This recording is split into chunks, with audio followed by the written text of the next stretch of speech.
A state appeals court has denied Steven Avery's latest request for a new hearing.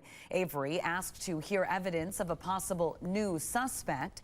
Today, appeals court judges rejected the request, saying they disagree with all of the issues he raised and called his arguments speculative. Avery is serving a life sentence in the death of photographer Teresa Halbach in Manitowoc County. This was his third appeal.